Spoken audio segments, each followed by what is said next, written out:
So the tech that we are utilizing in order to personalize is here to stay. It's not going away, but we're not leveraging it appropriately if that is our challenge, right? And we're spending money on the wrong things if budgeting is part of our challenge. So I wanted to take a little look at the marketing technology landscape across the last 15 years or so. So this is some fantastic work done by Scott Brinkner. He always puts this together at Chief Martech. Every year, he shows us what the marketing technology landscape looks like. So the Martech landscape in 2011, you can actually see some of those logos. Not many of those companies exist anymore, but it's a long time ago. But they're all stable and you can see them there. Fast forward 3 years, and the landscape has somewhat exploded. Look at all those different categories that exist as a result. Go ahead, another 4 years. You can't see the logos anymore. It's starting to look like one of those color blindness tests at this point in time. You can make out a couple of little individual logos in there. Then go ahead to 2020. This is just before we've really had an explosion happen. And then we jump ahead. So at this point, there were 8,000 tools. We jump ahead 2 years, and we had 10,000 tools. And now you can't see the individual logos anymore. Then you have a look at 2023. It's all just getting tinier and smaller. And then 2024. And it's like one of those things, you know, that like stuff that you used to look at and then unfocus your eyes, and then you see a picture come up. I think when you unfocus your eyes and the picture that comes up is this, right? Because it's a real bad time, not just for us as people who are supposed to be implementing these tools, but also for our end users who are trying to buy stuff from us, and we're just like throwing tools and technology at them. So is it really our fault that we've made such a mess? Or is it, if we want to put our tinfoil hats on, is it the marketing technology companies who are creating lots of cool tools for us to leverage and use and telling us we need to do that? Not really. We've made a bit of a necessary mess because of the fact that consumers want this, and consumers want personalization. And they are driving for personalization. And buyer behavior and the way that we go about doing things, the way that we classify ourselves, has all completely changed because technology has enabled us to be more like who we actually are, which is kind of nice in a way, but it's also a mess for us when we're trying to do things appropriately, right? So that's why I say we're in personalization hell a little bit. And what we're going to do today is we're going to go for a little romp through Dante's Inferno, the 9 circles of hell when it comes to personalization, right? It's what we're going to take a look at today and how AI can help with that. And now the big challenge with this is you guys are all going to put on your feedback forms and know you're going to do it. She didn't tell us exactly what tools to use.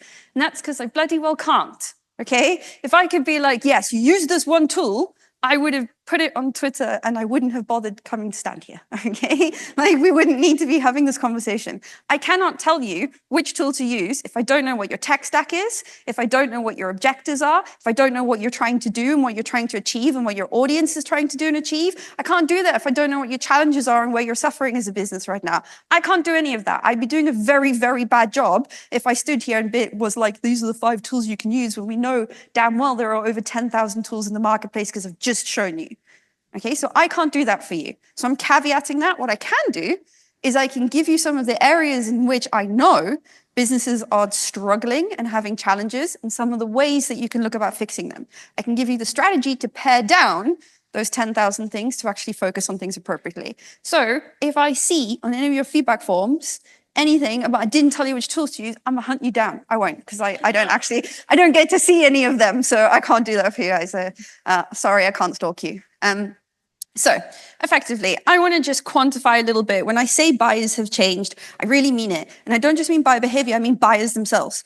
So we all like to think that certain people are making decisions in businesses. Not the case. So this is from a combination of McKinsey Corporation, Forrester, and some Gartner research. The different stats you're going to see over the next few slides. Millennials and Gen Z now constitute over 64% of business buyers. Okay? So that's a significant shift in who is buying. And we all know that we like to complain about millennials, especially us millennials, and how different and weird we are.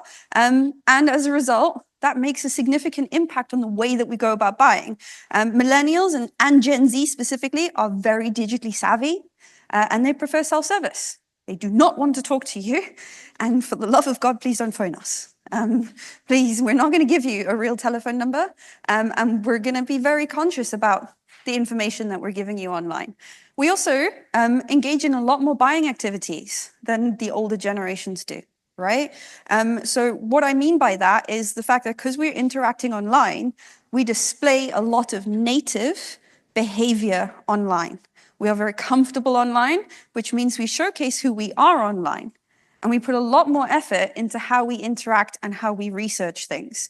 Around 90% of millennials and Gen Z will cite dissatisfaction in the sales process, compared to 71% of older buyers, okay? Now, everyone looks at that and goes, wow, millennials, you're so full of shit. It's true, it's very true. But on top of that, 71% is still really high, okay? That's still not a low number. That's still the majority of buyers that are unhappy with the way that we are selling to them.